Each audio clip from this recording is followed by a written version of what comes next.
السلام علیکم ورحمۃ اللہ وبرکاتہ۔ آپ سن رہے ہیں راشد رضا وائس۔ ایک بڑا خوبصورت واقعہ لے کر حاضر ہوئے ہیں، ایک حسین نوجوان کا سبق آموز واقعہ۔ بسم اللہ الرحمن الرحیم۔ ایک بزرگ فرماتے ہیں کہ میں ایک سال سخت ترین گرمی کے زمانے میں حج کو چلا، بڑی شدت سے جلتی تھی۔ ایک دن جب میں وسط حجاز میں پہنچا تو اتفاقاً قافلے سے بچھڑ گیا اور مجھے کچھ گنوت کی سی آ گئی۔ دفعتاً آنکھ جو کھلی تو اس جنگل بیابان میں ایک آدمی نظر آیا، تو میں جلدی اس کی طرف چلا تو دیکھا کہ ایک کمسن لڑکا تھا جس کی داڑھی بھی نہ نکلی تھی اور اس قدر حسین کہ گویا 14ویں رات کا چاند ہے، بلکہ دوپہر کا سورج اس پر ناز و نعمت کے کرشمے چمک رہے ہیں۔ میں نے اس کو سلام کیا۔ اس نے کہا ابراہیم، وعلیکم السلام۔ میرا نام لینے پر مجھے انتہائی حیرت ہوئی، یعنی ابراہیم وعلیکم السلام۔ میرا نام لینے پر مجھے انتہائی حیرت ہوئی اور مجھ سے سکوت نہ ہو سکا۔ میں نے بڑے تعجب سے پوچھا کہ صاحبزادے، تجھے میرا نام کس طرح معلوم ہوا؟ تو نے تو مجھے کبھی دیکھا بھی نہیں۔ کہنے لگا ابراہیم، جب سے مجھے معرفت حاصل ہوئی میں انجان نہیں بنا، اور جب سے مجھے وصال نصیب ہوا کبھی فراق نہیں ہوا۔ میں نے پوچھا اس سخت گرمی میں، اس جنگل میں تجھے کیا مجبوری کھینچ کر لائی؟ کہنے لگا ابراہیم، اس کے سوا میں نے کبھی کسی سے انس پیدا نہیں کیا اور نہ اس کے سوا کسی کو ساتھی اور رفیق بنایا۔ میں اس کی طرف بلکہ منتقل ہو چکا ہوں اور اس کے معبود ہونے کا اقرار کر چکا ہوں۔ میں نے پوچھا کہ تیرے کھانے پینے کا ذریعہ کیا ہے؟ کہنے لگا محبوب نے اپنے ذمے لے رکھا ہے۔ میں نے کہا خدا کی قسم، مجھے اس عوارض کی وجہ سے جو میں نے ذکر کیے تیری جان کے ہلاک ہونے کا اندیشہ ہے۔ تو اس نے روتے ہوئے کہا، اس کی آنکھوں سے آنسو کی لڑی موتیوں کی طرح سے اس کے رخساروں پر پڑ رہی تھی۔ چند شعر پڑھے جن کا ترجمہ یہ ہے کہ کون شخص ڈرا سکتا ہے مجھ کو جنگل کی سختی سے، حالانکہ میں اس جنگل کو اپنے محبوب کی طرف چل کر قطع کر رہا ہوں اور اس پر ایمان لا چکا ہوں۔ مجھ کو بے چین کر رہا ہے اور شوق ابھارے لیے جاتا ہے، اور اللہ کا چاہنے والا کبھی کسی آدمی سے نہیں ڈر سکتا۔ اگر مجھے بھوک لگی تو اللہ کا ذکر میرا پیٹ بھرے گا اور اللہ کی حمد کی وجہ سے میں پیاسا نہیں ہو سکتا، اور اگر میں ضعیف ہوں تو اس کا عشق مجھے حجاز سے خراسان تک، یعنی یورپ سے پچھم تک، پورب سے پچھم تک لے جا سکتا ہے۔ تو میرے بچپن کی وجہ سے مجھے حقیر سمجھتا ہے۔ اپنی ملامت کو چھوڑ، جو ہونا تھا ہو چکا۔ میں نے پوچھا تجھے خدا کی قسم اپنی صحیح عمر بتا کیا ہے؟ کہنے لگا تو نے بڑی سخت قسم مجھے دے دی جو میرے نزدیک بہت ہی بڑی ہے۔ میری عمر 12 برس کی ہے۔ پھر وہ کہنے لگا ابراہیم، تجھے میری عمر پوچھنے کی کیا ضرورت پیش آئی؟ میں نے کہا مجھے تیری باتوں نے حیرت میں ڈال دیا۔ کہنے لگا اللہ کا شکر ہے، اس نے بہت نعمتیں عطا فرمائی، اور اللہ کا فضل ہے کہ اس نے اپنے بہت سے مومن بندوں سے افضل بنایا۔ ابراہیم کہتے ہیں کہ مجھے اس کے حسن صورت، حسن سیرت اور شیریں کلام پر بڑا تعجب ہوا۔ میں نے کہا سبحان اللہ، تعالیٰ شانہ نے کیسی کیسی صورتیں بنائی۔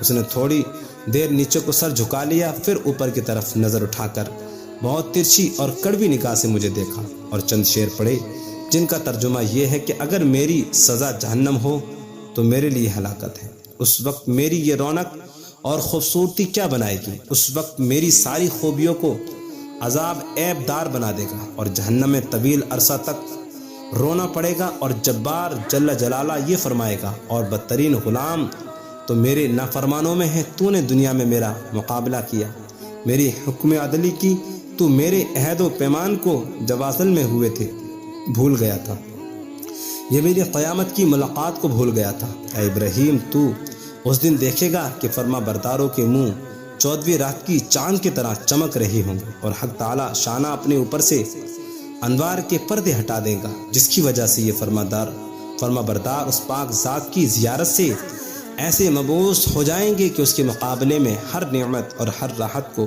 بھول جائیں گے، اور حق تعالی شانہ ان فرما برداروں کو ہیبت اور خوشنودی کا لباس پہنائے گے، اور ان کے چہروں کو رونق اور شادابی عطا ہوگی۔ یہ اشعار پڑھ کر کہنے لگا، اے ابراہیم،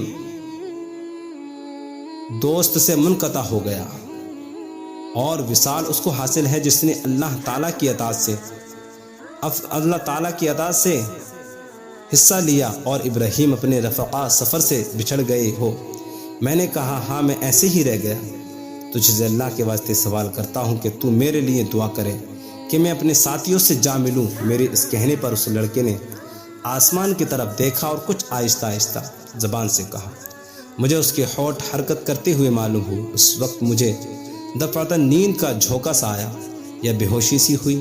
اس سے جو میں نے افاقہ پایا تو قافلے کے بیچ میں اونٹ پر اپنے آپ کو پایا، اور میرے اونٹ پر جو میرا ساتھی تھا وہ مجھ سے کہہ رہا تھا ابراہیم ہوشیار رہو، سنبھلے رہو، ایسا نہ ہو اونٹ پر سے گر جاؤ۔ اور لڑکے کا مجھ کو کچھ پتہ نہ چلا، وہ آسمان پر اڑ گیا یا زمین کے اندر اتر گیا۔ جب ہم سارا راستہ طے کر کے مکہ مکرمہ پہنچ گئے اور میں حرم شریف میں داخل ہوا تو کیا دیکھتا ہوں کہ وہ لڑکا کعبہ شریف کا پردہ پکڑے ہوئے رو رہا ہے اور چند شعر پڑھ رہا ہے جن کا ترجمہ یہ ہے کہ میں کعبے کا پردہ پکڑ رہا ہوں اور بیت اللہ کی زیارت بھی کر رہا ہوں، لیکن دل میں جو کچھ ہے اس کو راز کی بات کو تو خوب جانتا ہے۔ بیت اللہ کی طرف پیدل چل کر آیا ہوں، کہیں سوار نہیں ہوا، اس لیے کہ میں باوجود اپنی کم سنی کے فریفتہ عاشق ہوں۔ میں بچپن ہی سے تجھ پر مرنے لگا ہوں، جبکہ میں عشق کو جانتا بھی نہ تھا، اور اگر لوگ ملامت کریں گے کیسی بات پر تو میں ابھی عشق کا طفل مکتب ہوں۔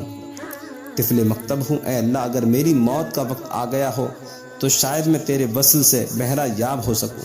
اس کے بعد وہ اختیار سجدے میں گر گیا اور میں دیکھتا رہا، اور اس کے بعد میں اس کے پاس گیا اور اس کو ہلایا تو وہ انتقال کر چکا تھا، رضی اللہ عنہ۔ ابراہیم کہتے ہیں کہ مجھے اس کے انتقال کا بڑا سخت صدمہ ہوا۔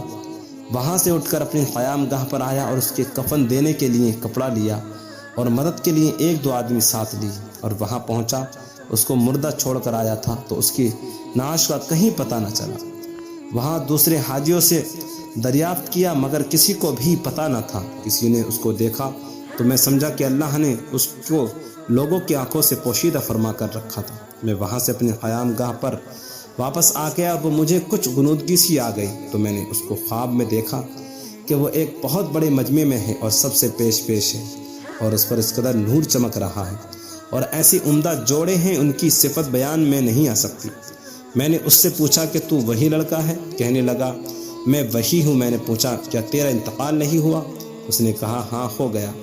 میں نے کہا کہ میں نے تجھے تہجد و تکفین کے لیے بہت تلاش کیا، کہیں پتہ نہ چلا۔ کہنے لگا ابراہیم سن، جس نے مجھے میرے شہر سے نکالا اور اپنی محبت میں فریفتہ کیا اور میرے عزیز و اقارب سے جدا کیا، اسی نے مجھے کفن دیا اور کسی دوسرے کا محتاج بننے نہیں دیا۔ میں نے پوچھا کہ حق تعالی شانہ نے مرنے کے بعد تیرے ساتھ کیا معاملہ کیا؟ اس نے کہا اللہ تبارک و تعالی نے مجھے اپنے سامنے کھڑا کیا اور فرمایا کہ تو کیا چاہتا ہے؟ میں نے عرض کیا الہی تو الہی مقصود ہے اور تیری ہی مجھے آرزو ہے۔ فرمایا کہ بے شک تو میرا سچا بندہ ہے، جو تو مانگے اس کے لیے کوئی رکاوٹ نہیں۔